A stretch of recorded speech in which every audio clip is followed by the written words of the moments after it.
So is this a final event? 1, 2, 1, 2. How's my hair? Scariest thing I've ever done. Bungee jump. Surfing with sharks. Cliff jumping. Probably jump out of an aeroplane. Flying in an FA-18 Hornet with the Blue Angels. Yeah, I'd have to say sailing through the Southern Ocean. Being on board a boat while Pete Belly is steering in the Southern Ocean. Scariest thing I've ever done? Probably racing in JBay. Here we go. Water in. I'll drive from here. Racing here. Racing. Stand by. Turning. Go wing. Don't fly too high. Dig it, boys. Woo. You're right. Slow down. Let's go. You ready? Overlap. Like this? Come on. Yeah, boys. I have to be more serious, you mean? Go. Oh, you want some excitement? It's all about the show, lads. Down the barrel, you reckon? What a great show it is. Sail GP. Season 2. Showtime. Nailed it. Day number 1 of the Australia Sail Grand Prix in Sydney, and everyone now looking for that sweet spot. The start line of a Sail GP race is a very fast-moving, dynamic environment. Aussie's hooked. Killing 9. The drivers have to be hyper-focused. If you are not 100%, you're going to have a major. Killing 8. The start in race 3, we were coming back into the line, but we were being pushed by Jimmy and the American team. Japan were quite a long way to leeward. My attention was on Jimmy, and I just hadn't seen that Japan had turned up so hard. And turning up now. By the time someone mentioned, you know, have you seen them, it was too late. Watch these guys. No! The British crew have crashed. They had no rights there. Disaster for the Japanese. Oh, my God. It was really late in the afternoon, and there was quite a lot of glare on the water. And their boat is a white boat, and I'm kind of looking at the software on the wing, and the white boat sort of came in view just behind the race software, and I was like, Japan. Watch these guys. We just missed them until the last moment. Oh, my God. Oh, my God. What the... Gosh, you've been kidding me. You asked me at the beginning what was the scariest moment of life. I guess in reflection, Ben taking us out is one of the scariest moments I've had on the water. There was absolutely nothing we could do in that scenario. And we're leeward boat, we're defending the line, and never were expecting someone to basically just bear away on the foil and just charge at us at full speed. I was literally head down, just setting my wing up ready for the speed build, and then the next thing we knew, there was a boat on top of us. It happened so fast, and, you know, we were sat there ready to rip and have a great race, and then suddenly we were sat there and we were sinking.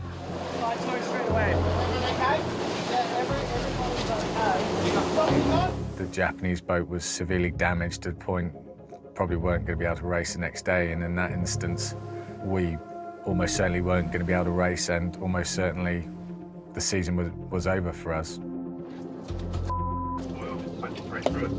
Approval to sail withdrawn by organising authority, the guilty vote. End of season. It's definitely up there with low points, in my career at least. I'm not particularly good, I have to admit, in those moments. I'm not an oh well, never mind, next time kind of guy. So, yeah, it hurts. Hey, mate. Hey, mate. I don't know what to say. I'm so sorry. You didn't see us, did you? No, no. Just didn't see it. That's all right. Yeah, right. Well, no one got hurt. Yeah, That's what makes it everything right. Yeah, everyone's okay. Yeah, no, I appreciate it. Shocker. So I sent an email saying whatever of our kit you need, just take it. So. appreciate it. Yeah. Thanks. Yeah. All you can do after that, you just admit you were wrong, and I think Ben did the really classy thing by offering the boat for them to sail the next day. I think he felt terrible about the situation. Here we go. Token effort. Here we go. I know he wants to win and will do what he can to win, but, you know, when we're on land, we're all just nice guys who, you know, have a lot of respect for each other. Tell us what you need. Well, yeah, definitely need help. Ben's response was exactly what I would expect from Ben, you know. I mean, he's a fierce competitor, but he races fair. To me, it's typical Ben Ainsley. Well, you're going to use our boat, right? Is that really the case? Yeah. Yeah. Really? Yeah. I think we were all pretty shocked that we were going to be able to sail the Brit boat, yeah. You know, that incident meant that they were effectively giving up their opportunity to win the circuit for a whole year of work. So, you know, it's an incredible gesture, and I'd like to think that we went out and did it justice the next day. Nathan is an extremely confident sailor. Whatever boat you put him in, he's going to back himself to the hilt. But on this day, he was in a borrowed boat, in the British boat. He couldn't drive it like he stole it. I think if you asked Verstappen and Perez to swap their Red Bull F1 cars, I'm not sure they'd be brave enough to go into that first corner at full speed. So for Nathan and his crew to do that was pretty impressive. Race number 4, 7 boats on the water, is all on this last upwind leg. And it looks like that new boat is going well for Japan. How are they looking on the ley line for this final turning, Mark? Here we go, tight manoeuvre. Burling, he has the rights to turn on the inside. It's going to be close. Outridge coming in a lot faster. Tries to slide around the outside. New Zealand must keep clear. New Zealand, oh, there's going to be a protest on that one. Penalty New Zealand relative Japan. Penalty New Zealand relative Japan. And they are going to drag race it to the line. The Kiwis have the lead, but waiting for the penalty, and it comes on the Kiwis, which will hand race 4 to the Japanese. So race number 5, it's going to be a little dicey. Japan, Spain, New Zealand, the USA, they're all trying to earn enough points to go into the final race of the day. And it's Jimmy Spithill tries to dive inside the Spanish boat here. As they, it's going to be a penalty on Phil Robertson. Surely has to keep clear. Penalty Spain, relative and the penalty on Spain for not giving way. And meanwhile, Japan is running away with this race. So it'll be Japan, Australia, and New Zealand going 1, 2, and 3. Japan couldn't have done any more. Sailing on another team's boat, they record 2 wins, but just not quite enough to make the final. But for the fans of the green and gold, all eyes are on one F50. So we have reached that point. It is 1 race to go. The top 3 boats will be Australia, USA, and Spain in 1 race for the title. It's going to be tight between Australia and the USA. Wow, how did the USA get through there? The pole position perfectly lined up for Tom Slingsby on board. Australia is going to be tight. Watch them turn down. Their gun's clear. Jimmy Spithill on board the USA. Perfection. But it's going to be Tom Slingsby at a faster angle that I think can get round him before Mark 1. It's winner take all. Slingsby going head-to-head with Spithill. Wow, just in time for Tom Slingsby on board the Australian boat there. He was over 90 kilometres an hour, right on the edge. We know that we're very hard to beat if we get off the line. We know that if we're first to Mark 1, no one's going to catch us. Tom Slingsby in great control.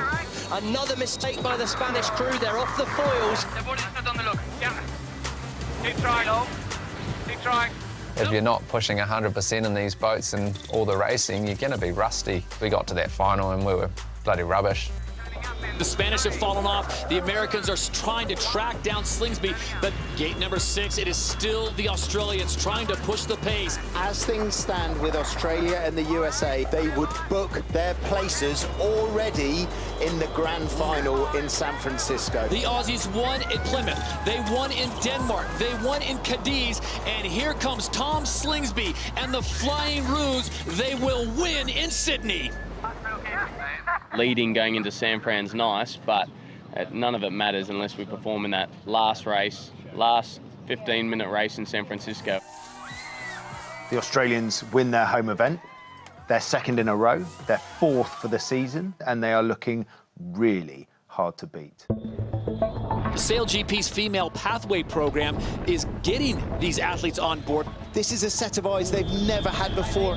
The Women's Pathway program has rapidly progressed in its first season, and the contribution of female athletes to the team's overall racing performance has been a real game changer. Nina Curtis, take a bow. She was calling the overlap with the American boat coming in there, and that is why the Australians are leading this race. With every event that we're on board, we're being more integrated into the team and taking a lot more responsibilities. 15 to boundaries. Take it up there, board down.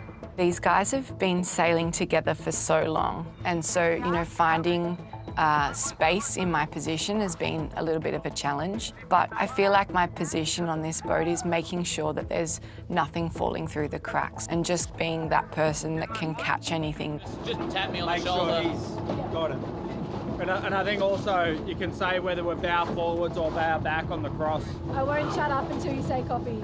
What she's brought to us on the water is a sense of calmness. When she speaks to us, she's painting the picture so clearly. JBR stuck, JBR down. She's telling me where the other competition are, what they're doing. Nina's done an amazing job. I have 2 walls depending to the forecast conditions, so I sail like a 6 sailor at the back just behind the helm. It's more about tactics, and when the condition is light, my role is more physical.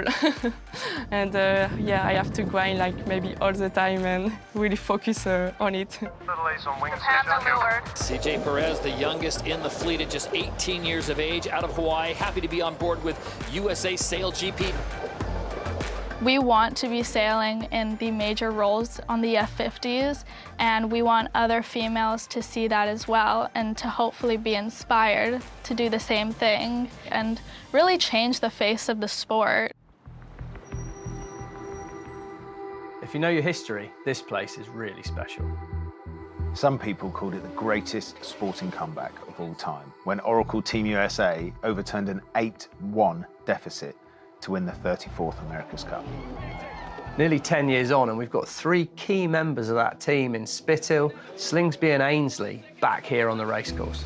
Yeah, there is definitely something special about San Francisco. I mean, clearly had one of those experiences of a lifetime. It's just one of those iconic venues.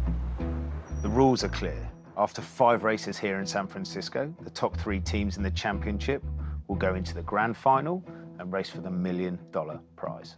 Australia, USA and Japan, points-wise, are pretty much nailed on, but there's always jeopardy out there on that race course. If one of those teams has a big incident, it could leave the door open for a surprise team to make the grand final. Welcome to San Francisco, California. It's grand final weekend. As we now get set, this is race number 2. Nathan Outridge on the Japanese boat here in the middle of the line. Out the back it's Spain. Jordi Chamar taking over for Phil Robertson. He has left the team. Next year, he'll be a part of Canada Sail GP. Australia and Japan on the button, and it's now a drag race between these 2 massive teams. And it looks to be like the Aussies might have the best position. Japan, wow, that's absolute power of strength. Well, look at this, they lost control of the boat. Give me the runner. And Slingsby's gone, off down the racetrack. I think as Ayrton Senna once said, if you see a gap and you don't take it, you're no longer a racing driver. He's got to be careful here, he's on the inside. We had committed and Jordi decided to try to close that gap. Yeah, I let my temper fly. I wasn't happy about how close that was to ruining our season. Penalty Australia, relative Spain, not entitled to mark. Too aggressive from Slingsby. He will finish behind Spain. Denmark Sail GP into first place. Japan, they'll hold on for second in San Francisco. If you want to win the last race, it's about building momentum. You'll talk to Tom, and he was in the same mindset as us. You know, we are here to win the San Francisco event, and then we're here to win the $1 million. So the third and final race of the day, Jimmy Spithill was 7th in race number 2. Does he still protect the asset in race number 3? Our philosophy was if any of the top 3 were damaged and were unable to sail, they weren't going to be able to use someone else's boat, like Nathan did in Sydney. That really put an emphasis on, guys, we have to protect the asset until we get to the final race. At mark number 1, it is Japan with the lead, Australia in second. The Americans, another mistake. They're off the foils, feeling the pressure here. I just feel like, you know, what Jimmy did was the wrong call. You can't just flick a switch and go from, oh, I'm looking after my boat to now I'm going to win. Look after the asset after the finish. Race number 3 will go the way of the Japanese, and look at that speed as they cross the line. Very well sailed, everyone. In San Francisco, there's more than one title being fought over. Alongside the Racing Championship, a parallel leaderboard has been running for the Impact League, a competition for the teams and their purpose partners that rewards positive action and real efforts towards meaningful change. We lost 3 points on our strategy because we didn't all do the how now. A great initiative. The Impact League is based on behavioural science. We know that athletes especially love competition, and so it accelerates change. We have 10 criteria based on our sustainability strategy. Things like innovation, travel, food, using their voice, collaboration. They're really like critical parts of everyday life and sustainability. I've spent so much of my childhood on the ocean, you know, whether it's through the sport of sailing, out surfing, fishing, diving, just seeing how things degrade so quickly. You know, we really want to do everything we can to look after it for future generations. Live Ocean's a marine conservation charity that Peter and I founded, so that's really where the work started, understanding how we could use our profile to help the issues the ocean's facing. The partnership we've had with the New Zealand Sail GP team has been so powerful. It's provided us with a real platform to take forward the message of ocean restoration and protection. From the inception of the Impact League, we really wanted to try and win, and yeah, that's really been about looking at every single detail. First one's really trying to reduce our use of cable ties, so we've replaced them all with reusable Velcro. Lots of little things like the chase boat driver really being aware of how much fuel they're using on the water. Boats obviously are going in salt water every day, so when they come back out, you have to be washed down. We've done some nifty little things to try and reduce the water, and that's been now implemented fleet-wide. We want everyone to understand athletes need to do more. They can be great at sport, but they need to be ambassadors for the planet, for making our sport better, for social sustainability. And athletes in sport really can inspire change.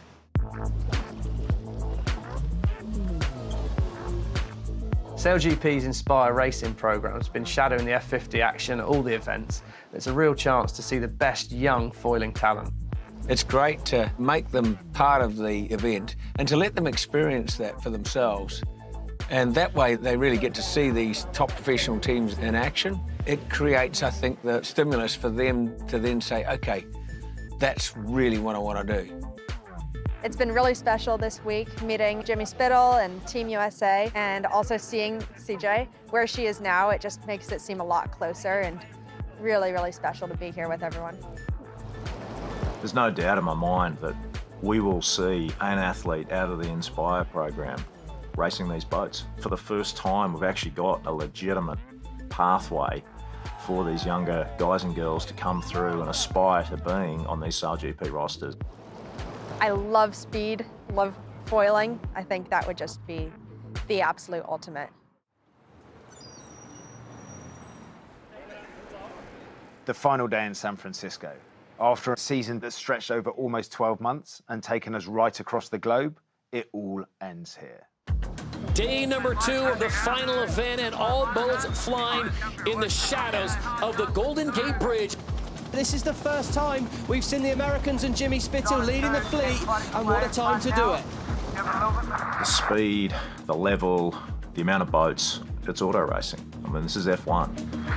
Oh, and Spain diving inside. Oh, there's a collision on board the American boat and the Spanish boat. Oh, my Lord. We thought we were overlapped, and then they closed the gap, and I responded, and we just flew up and landed on top of the American boat. It was quite a tough moment. It was like, I made a big mess. What insane. That was scary. It was about that far from your shoulder, Jimmy. I thought, wow, there's a real chance we're out of this final. So it will be the Kiwis that get the win in race 4, despite all the drama with the Americans and the Spanish. We couldn't write the script. Jimmy Spittle's USA team seemed to have had bad luck by the bucket load all season, and now here we are, final day of racing, and their place in the grand final is really in danger. Just sit this one out, get the boat ready for the final. I'm going to take the one bolt out. It was clear we were missing a large part of the boat. We need to be in the position to go out and race this final race and have a shot at winning. All done. Let's go! Jimmy Spithill and his crew have had more comebacks this season than Rocky Balboa. There is no way they are not racing in this grand final. There's $1 million on the line and the biggest title in the sport right now. You know, you get given this one opportunity in 12 minutes to punch above your weight. Clearly there's a lot of pressure. You know, you got your hometown event, live TV for $1 million. If I'm honest, I'm a little scared that Jimmy might actually pull this off. So season 2 comes down to this: one race, $1 million. Here we go. Great positioning by Spittle. Tom Slingsby will be where he wants to be. That's the umpire's boundary penalty, Japan. Penalty. Oh, they're going to have to follow the other two in. Unforced error. That's unbelievable by the Japanese crew. It's tight at the top of the line. They're going to try and block it up at the top of the line. Penalty Australia as well. Japan behind USA, delayed starter Australia. I remember thinking to myself, I can't believe you stuffed this start up. It's the $1 million race. You had Nathan, you had Jimmy. What have you done? Spittle's got the break here. The leader at Mark 1 will be the USA. Americans need to stay tight at the next gate. Big ease on the roundup. Outridge is working wider. Tom Slingsby, he slings the boat around the mark. Look at the speed difference here. It is Australia, the defending champions, who have moved into first. And I've just got breaking news. The race has been abandoned because there's a whale on course. In line with SailGP protocol, we have stopped racing to allow the whale to pass through safely. It's another chance to roll the dice. And if you're Tom, Nathan or Jimmy, you've got to ask yourself one question. Do I feel lucky? The restart of the grand final here in San Francisco, California, the last race of season 2 of SailGP. The Australians have the speed. There's the start there. Spittle's done a fantastic job again, but it's Australia and Tom Slingsby. They're boosting away towards Mark 1. Both boats behind off the foils. These are the defending champions, Australia. They get an early break here in the grand final. They make the turn. They are on to leg number 3. And right now, the Australians are coming up to a 500-metre lead. That's a right turn only charge. They're off the foils. Down. This could be opportunity knocks for the boats behind. Foiling in come the American crew. The race is all on. Oh, but they're not laying. They're not laying. And here comes Japan. Up to second of the Japanese crew. And the Americans are stuck at the Windward Gate in no wind. That could well be the crucial moment. For Australia, SailGP, the repeat is now complete, and it is Australia that claims the title in 2022.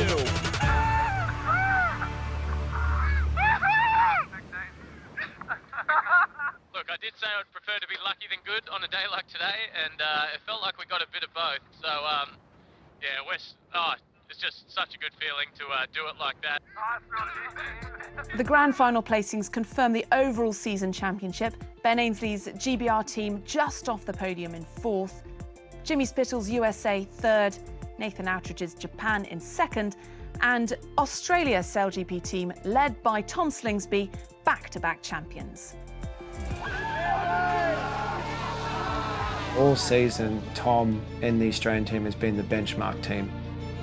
All we can do is really just pay respect and, you know, what an incredible job. I feel like SailGP is the top competition in the world, and for Australia to be on the top step of the podium, yeah, I'm just so proud of us, our team. SailGP is phenomenal. It has rewritten how we view the sport. So season 3 just round the corner. Where else would you rather be? Next time on The Spirit of Yachting, a true offshore classic, the Rolex Giralia.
June 18th, 1940. In London, British Prime Minister Winston Churchill tells his people to prepare for their struggle against Nazi Germany during World War II. That if the British Empire and its Commonwealth last for 1,000 years, men will still say, this was their finest hour. 1815. France's Napoleon Bonaparte meets his final defeat on the battlefield. He and his forces are beaten by British and Prussian troops at the Battle of Waterloo in Belgium. The defeat forces Napoleon into exile for the second and last time. 1812. The United States declares war on Britain just decades after winning its independence from London. What becomes known as the War of 1812 lasts more than 2.5 years. 1928. Amelia Earhart becomes the first woman to fly across the Atlantic Ocean. The aviator completes a non-solo flight from Newfoundland, Canada to Wales in about 21 hours. 1983. It was a great day for you. You should have been up here. Astronaut Sally Ride becomes America's first woman in space, blasting off aboard Space Shuttle Challenger. And 1942. Singer-songwriter Paul McCartney, former member of the rock band The Beatles, is born in Liverpool, England. Today in History, June 18th. Camille Bohannon, The Associated Press.